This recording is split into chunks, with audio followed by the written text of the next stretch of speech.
الحمد لله نحمده ونستعينه ونستغفره ونؤمن به ونتوكل عليه ونعوذ بالله من شرور أنفسنا ومن سيئات أعمالنا من يهده الله فلا مضل له ومن يضلله فلا هادي له ونشهد أن لا إله إلا الله وحده لا شريك له أما بعد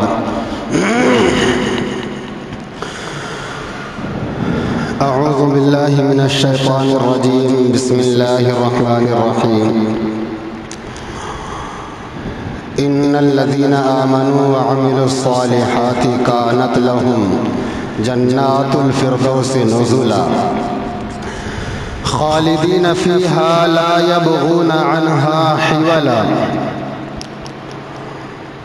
وقال الله تبارك وتعالى في مقام آخر لقد كان لكم في رسول الله أسوة حسنة أو كما قال عليه الصلاة والسلام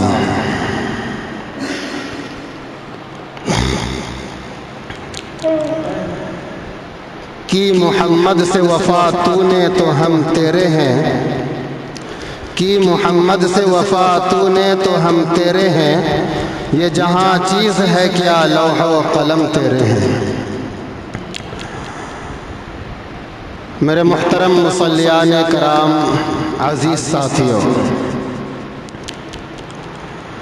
ربیع الاول کا مقدس مہینہ چل رہا ہے۔ اسی مہینے کے اندر ہم سب کے آقا جناب محمد رسول اللہ صلی اللہ علیہ وسلم پیدا ہوئے، اور پھر اسی مہینے کے اندر ہم سب کو اس دنیا سے چھوڑ کر پردہ فرما گئے۔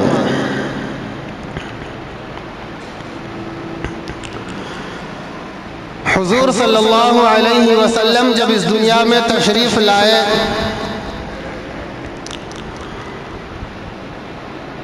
ہر طرف گناہوں کا دور دورہ تھا، ظلم و ستم بالکل انتہا کو پہنچ چکی تھی۔ کسی بزرگ نے بڑی اچھی بات کہی ہے کہ حضور صلی اللہ علیہ وسلم جب اس دنیا میں تشریف لائے تو پوری دنیا کوئلے کے مانند تھی، اور ہمارے آقا صلی اللہ علیہ وسلم اس کوئلے کے کھدان میں ہیرے کے مانند تھے۔ پوری دنیا سے گویا انسانیت مٹ چکی تھی، ہر طرف برائی ہی برائی تھی۔ یہ کہہ لیجئے کہ بس انسانیت تباہی و بربادی کے آخری نشان تک پہنچ چکی تھی۔ ایسے میں اس دنیا پر رحم کرتے ہوئے اللہ جل شانہ نے اپنے محبوب صلی اللہ علیہ وسلم کو پیدا فرمایا، پھر اسی ماحول میں تپنے کے لیے 40 سال تک رکھا۔ حضور صلی اللہ علیہ وسلم کو اسی ماحول میں اسی برائی کے اندر 40 سال رکھا۔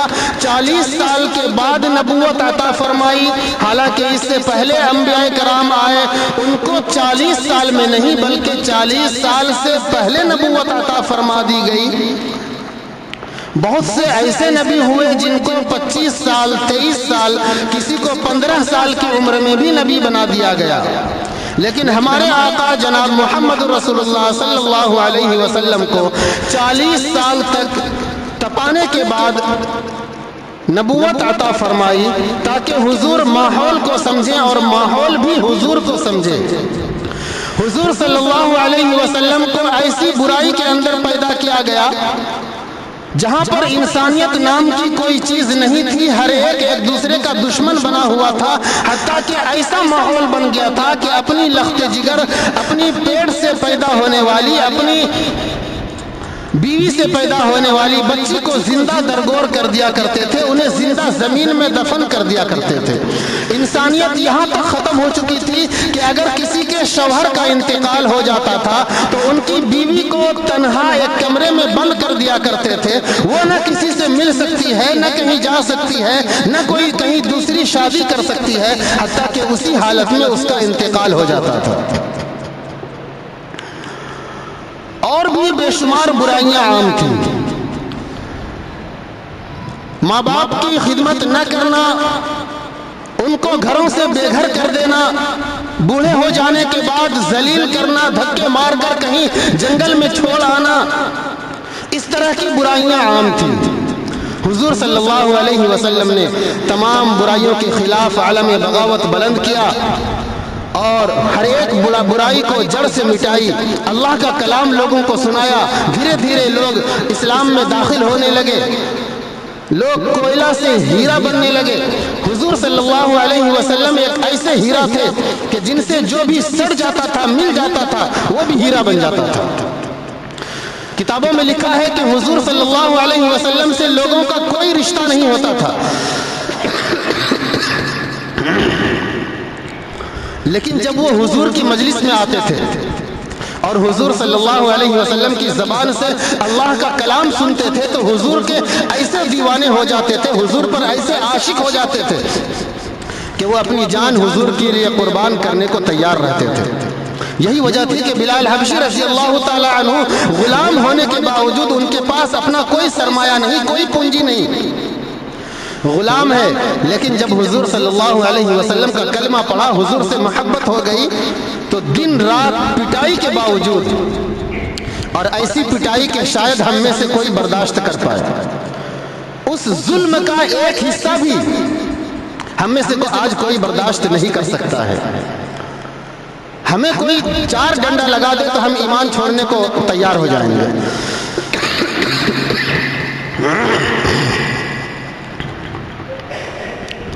ہمارے ایمان کی آج یہ حالت ہے۔ بلال حبشی رضی اللہ تعالی عنہ کے بارے میں آتا ہے کہ ان کو ننگا کر کے پتھروں پر لٹا دیا جاتا تھا، گرم ریت پر لٹا دیا جاتا تھا اور اوپر سے بھی گرم چٹان رکھ دیا کرتے تھے۔ رات میں ان کو کوڑے لگائے جاتے تھے، جسم لہو لہان ہو جاتا تھا، اس کے باوجود بھی احد احد زبان سے نکلتا رہتا تھا۔ یہ کہتے تھے کہ اللہ بس ایک ہے، اللہ ایک ہے۔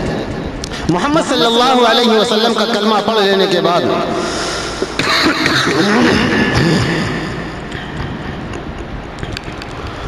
نبی کے ایسے عاشق اور ایسے غلام بن جاتے تھے کہ جان چلی جائے لیکن ایمان دل سے نہیں نکلتا تھا۔ آج ہم بھی مسلمان ہیں، ہم بھی نبی کے نام لیوا ہیں، ہم بھی نبی کے عاشق ہیں۔ ابھی یہ ربیع الاول کا مہینہ چل رہا ہے، اتوار کے دن 12 ربیع الاول ہے۔ ملک کیا پوری دنیا کے اندر جشن عید میلاد النبی منائیں گے لوگ۔ جن کو جو کرنا ہے کریں، جن کو میلاد منانا ہے منائیں، کسی کو منع نہیں کیا جا رہا، نہ میں منع کر رہا ہوں نہ اجازت دے رہا ہوں۔ اس سے پہلے گزشتہ سال اس پر کافی بحث ہو چکی تھی، کافی باتیں آپ کے سامنے آ چکی ہیں۔ کچھ ضروری باتیں گزشتہ ہفتہ میں نے آپ سے وعدہ کیا تھا کہ انشاءاللہ آئندہ جمعہ آپ کے سامنے میں رکھوں گا۔ حضور صلی اللہ علیہ وسلم اس دنیا کے اندر تشریف لائے، حضور کے آنے کی وجہ کیا تھی؟ حضور صلی اللہ علیہ وسلم کو اللہ رب العزت نے تمام نبیوں کا سردار بنا کر بھیجا۔ حضور صلی اللہ علیہ وسلم کو اللہ رب العزت نے یہ کہہ دیا کہ آپ کے تمام گناہ معاف ہے، آپ بخشے بخشائے ہیں، آپ پر کوئی الزام نہیں، آپ کی کوئی پکڑ نہیں۔ اس کے باوجود حضور صلی اللہ علیہ وسلم راتوں کو اٹھ کر رویا کرتے تھے، مصلی پر بے چین ہوا کرتے تھے۔ آخر اس کی کیا وجہ تھی؟ حضور صلی اللہ علیہ وسلم کے بغل میں حضور کی خوبصورت بیوی اما عائشہ رضی اللہ تعالی عنہا لیٹی ہوئی ہیں۔ اس کے باوجود حضور صلی اللہ علیہ وسلم ان کو بسترے پر چھوڑ کر رات میں اٹھ کر قبرستان چلے جاتے ہیں، جنت البقیع چلے جاتے ہیں اور وہاں بے چین ہو جاتے ہیں، اس امت کے لیے دعا کرتے ہیں۔ آخر کیا وجہ تھی؟ کیوں حضور پریشان ہو رہے تھے؟ اس چیز کو جاننا ضروری ہے۔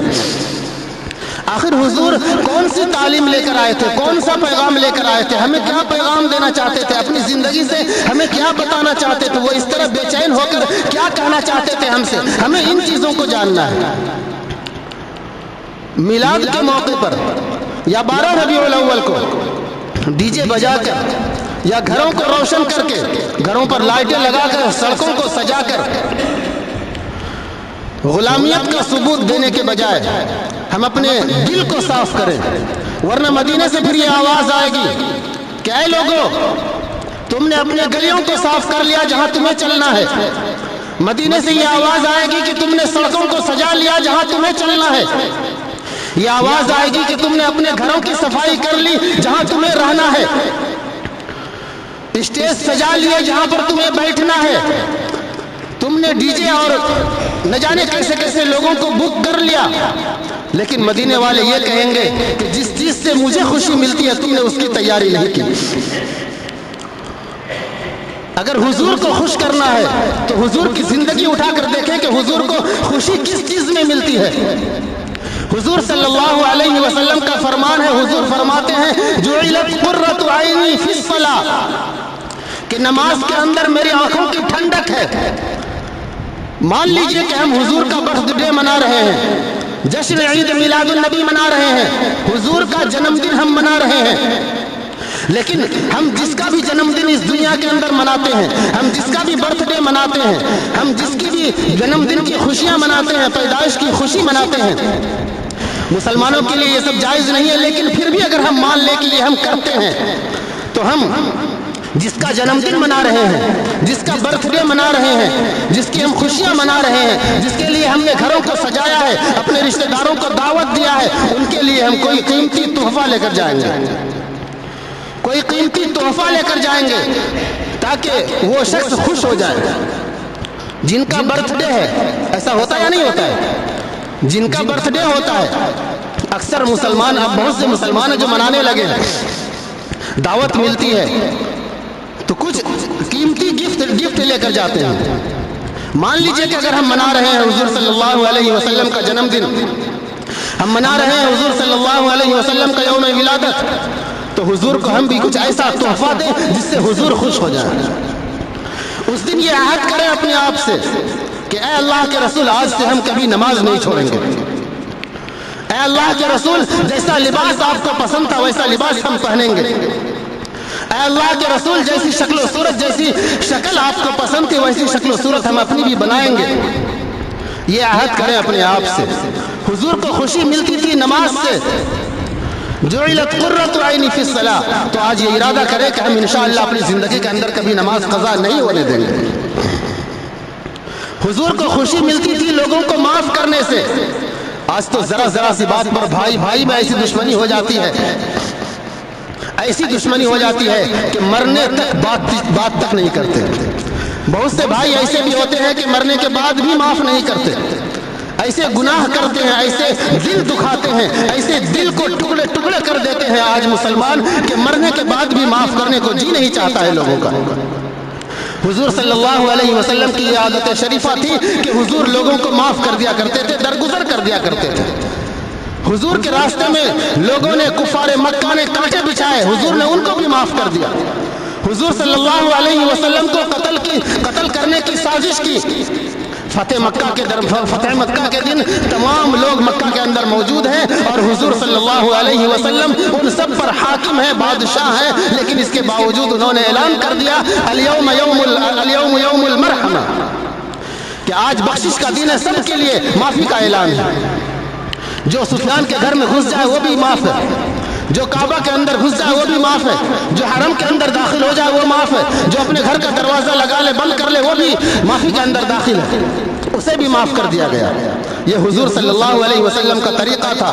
ایسے موقع پر حضور کے طریقے کو چنے کہ حضور کی زندگی کا اصل سنت، اصل طریقہ کیا تھا، کس چیز کو حضور بہت زیادہ پسند کرتے تھے۔ حضور صلی اللہ علیہ وسلم کا دشمن ہو یا دوست ہو، ہر ایک کے لیے صاف تھا۔ آج ہمارے مسلمان بھائیوں کا کتنے لوگوں کا دل صاف ہے؟ اپنے دل کو صاف کریں، حضور صلی اللہ علیہ وسلم کو خوشی ملے گی۔ کریں گے بھائی انشاءاللہ؟ اللہ دیکھ رہا ہے، اللہ دیکھ رہا ہے کہ کس کے دل میں کتنی نفرت ہے، کتنی کھوٹ ہے۔ اس دنیا کا عجیب دستور ہے، ہماری نظر دنیا پر ہوتی ہے، صحابہ کرام کی نظر آخرت پر ہوا کرتی تھی، اللہ کے رسول کی نظر آخرت پر ہوا کرتی تھی۔ اللہ فرماتا ہے کل من علیہا فان، کہ اس دنیا کے اندر جتنی بھی چیزیں ہیں، یہ ساری چیزیں فنا ہونے والی ہیں۔ یہ دنیا کے اندر جتنی بھی چیزیں ہیں، ساری چیزیں فنا ہونے والی ہیں۔ ہماری صحت آج بڑی اچھی ہے، ہماری صحت بھی خراب ہونے والی ہے، فنا ہونے والی ہے۔ ہمارے پاس دولت بہت ہے، وہ بھی فنا ہونے والی ہے۔ پھر ہمارے پاس باقی رہنے والی چیز کیا ہے؟ اللہ فرماتا ہے کہ تمہارے پاس جو عمل صالح ہے وہ باقی رہنے والی چیز ہے۔ جو تم اچھا عمل کرو گے وہی تمہارے پاس باقی رہ جائے گی، اور اس کا بہترین اجر تمہیں اللہ کے یہاں ملنے والا ہے۔ تو ایسا عمل کریں جو آخرت کے اندر ہمیں کامیاب کرنے والا ہو، جو آخرت کے اندر ہمیں حضور صلی اللہ علیہ وسلم کے دیدار پر معاون اور مددگار ثابت ہو۔ اللہ فرماتا ہے ان الذین آمنوا وعملوا الصالحات کانت لهم جنات الفردوس نزلا، کہ ایمان والے دو شرط اللہ نے لگائی جنت میں جانے کی۔ ہر شخص چاہتا ہے کہ ہم جنت میں جائیں، اللہ نے دو شرط لگائی۔ پہلی شرط ایمان کی لگائی، الحمدللہ اللہ کا شکر ہے کہ ہم سب کا ایمان اللہ پر ہے، لیکن اگلی جو شرط ہے وہ ہمارے اندر نہیں ہے، اگلی جو شرط ہے وہ ہمارے اندر نہیں ہے۔ اللہ فرماتا ہے ان الذین آمنوا وعملوا الصالحات، اور عمل صالح کی شرط لگائی، نیک عمل کی شرط لگائی۔ جب تک نیک عمل ہمارے اندر نہیں آئے گا ہم جنت میں داخل نہیں ہو سکتے۔ تو حضور کی جنم دن کے موقع پر، 12 وفات، 12 ربیع الاول کے موقع پر، یوم ولادت کے موقع پر ہم یہ وعدہ کریں کہ ہم انشاءاللہ عمل صالح بھی کریں گے۔ ہر ایسا عمل کریں گے جس سے حضور کو خوشی ملتی ہو، کوئی ایسا عمل نہیں کریں گے جس سے حضور کو تکلیف پہنچتی ہو۔ ورنہ بہت سے لوگ ایسے ہیں جو میلاد بھی مناتے ہیں اور ان کی نمازیں بھی قضا ہوتی ہیں، جو میلاد بھی مناتے ہیں اور لوگوں کو تکلیف بھی پہنچاتے ہیں، جو میلاد بھی مناتے ہیں اور اگلے پر حرام رزق بھی اپنے حلق سے نیچے اتارتے ہیں، جو میلاد بھی مناتے ہیں اور ان کی اولاد گھر کے اندر بے نمازی ہوتی ہے، میلاد مناتے ہیں لیکن ماں باپ بے نمازی ہیں، میلاد مناتے ہیں لیکن گھر کے اندر بیوی بے نمازی ہے، میلاد مناتے ہیں لیکن ہر ہفتے داڑھی کو چہرے سے اتار کر گٹر میں بہا دیتے ہیں۔ کیوں؟ یہ حضور کی سنت نہیں ہے۔ میلاد منا رہے ہیں لیکن حضور کی سنت ہمیں پسند نہیں ہے۔ یوم پیدائش ہم منائیں گے لیکن حضور کا طریقہ سے ہمیں محبت نہیں ہے۔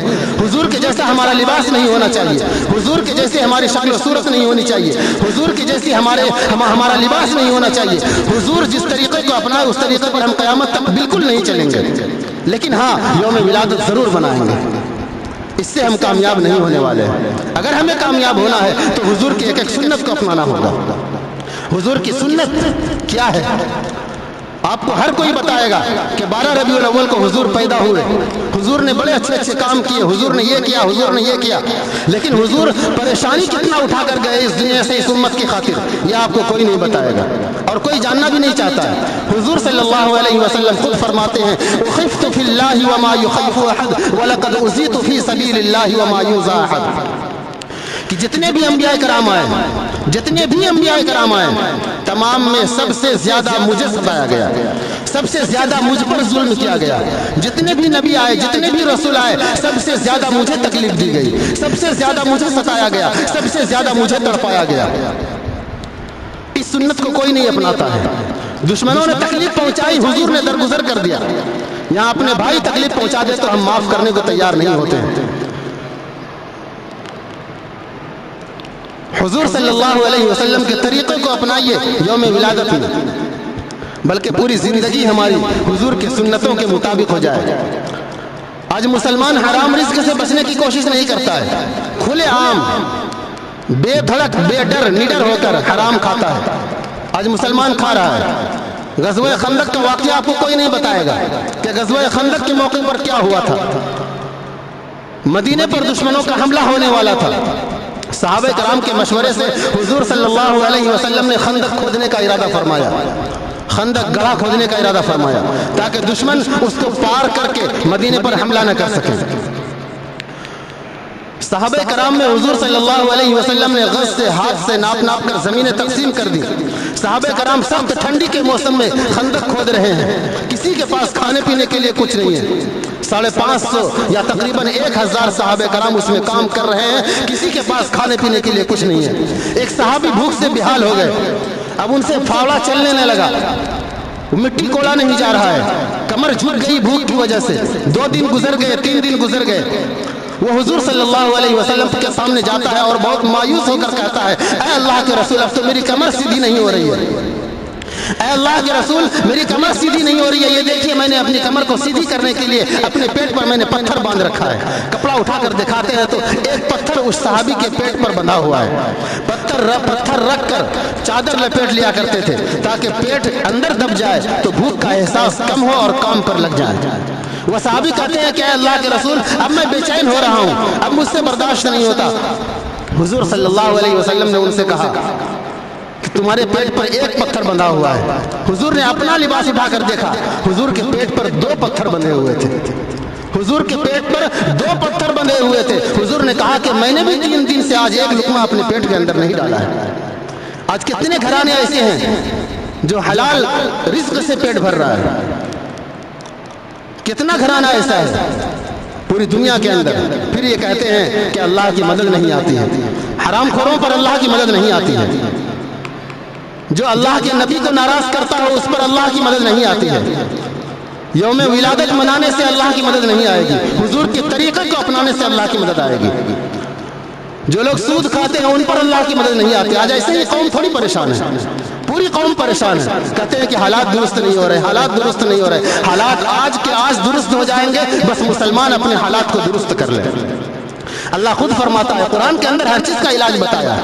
اللہ فرماتا ہے ان اللہ لا یغیر ما بقوم حتی یغیروا ما بانفسہم, کہ جب تک تم خود اپنے حالات کو نہیں بدلو گے, جب تک وہ قوم اپنے حالات کو بدلنے کی کوشش نہیں کرتی, اللہ کسی قوم کے حالات کو نہیں بدلتا ہے. ہم اگر اللہ کی مدد میں آنا چاہتے ہیں, ہم یہ چاہتے ہیں کہ اللہ کی نصرت ہم پر ہو, تو سب سے پہلے اپنے حالات کو بدلنا ہوگا. سب سے پہلے اپنے حالات کو بدلنا ہوگا. صحابہ کرام بھوک کی حالت میں پیٹ پر پتھر باندھ کر بغیر شکایت کے کام کر رہے ہیں. اپنے ہاتھوں سے مزدوری کر رہے ہیں, اپنے ہاتھوں سے اللہ کا گھر بنا رہے ہیں, اسلام کی حفاظت کرنے کے لیے گڑھا کھود رہے ہیں. صحابہ کرام بھی بھوکے ہیں, رسول اللہ بھی بھوکے ہیں. حضور کہتے ہیں کہ 30 دن ایسے گزر جاتے تھے کہ میرے گھر میں کھانا نہیں پکتا تھا.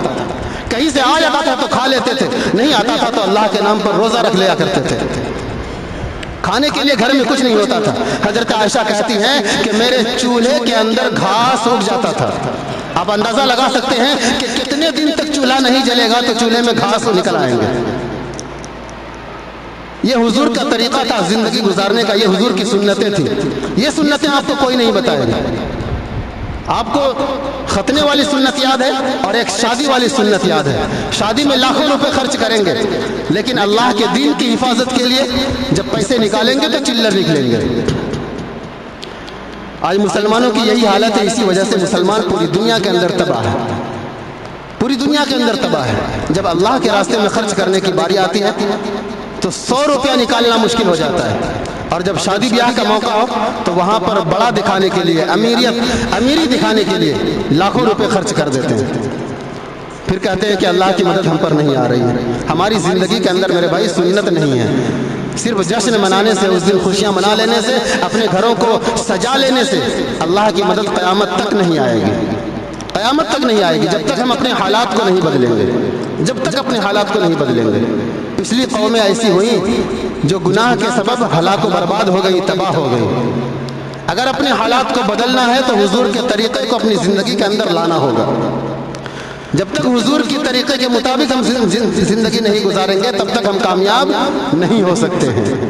اللہ کی مدد شامل حال ہوگی, لیکن سچے پکے جب ہم مسلمان ہوں گے تب ہماری زندگی کے اندر حضور کی سنتیں ہوں. آج ہم سنت کی بات کر رہے ہیں.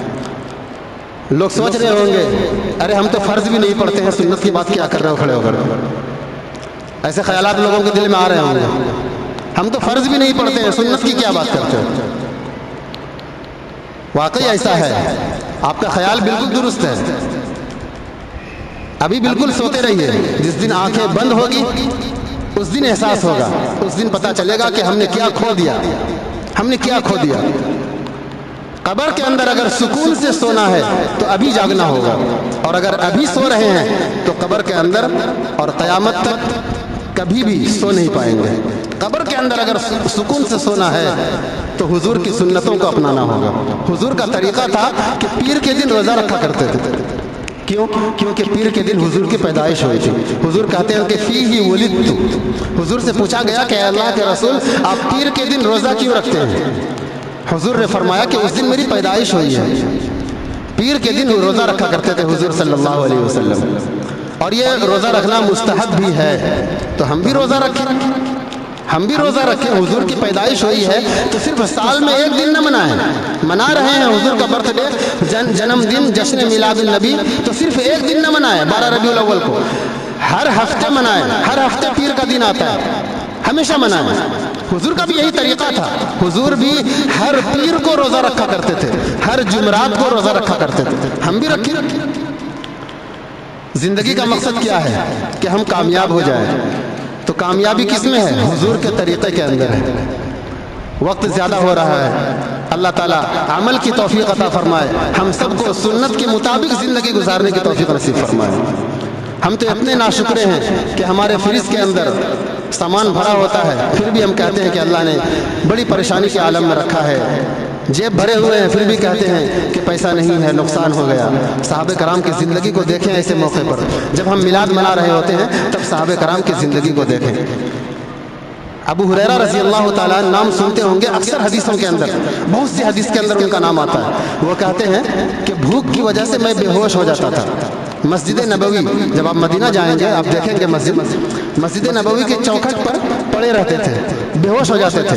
لوگ ان کی گردن کو دبایا کرتے تھے، لوگ یہ سمجھتے تھے کہ ان کو مرگی کی بیماری لگ گئی ہے۔ لوگ پیروں سے ان کی گردن کو دبایا کرتے تھے، وہ ہوش میں آتے تھے۔